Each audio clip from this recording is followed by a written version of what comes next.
Gusto mo bang hindi uminit ang iyong cellphone? Sundan mo lang ang tutorial na to kaibigan, 100% hindi uminit ang iyong cellphone at magiging bago pa ang iyong cellphone. I-follow at i-subscribe mo na rin ako. So tara, let's go. Hanapin ang settings ng iyong phone. I-search mo lang dito ang reset. Piliin mo lang itong reset phone. Ang pipiliin mo lang natin itong reset all settings. Then ilagay mo lang dito yung screen password mo o kaya screen pattern, reset uli.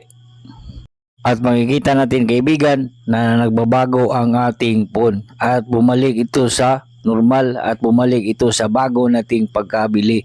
So may mga settings po tayong nagalaw sa loob kaya nga umiinit ang ating phone.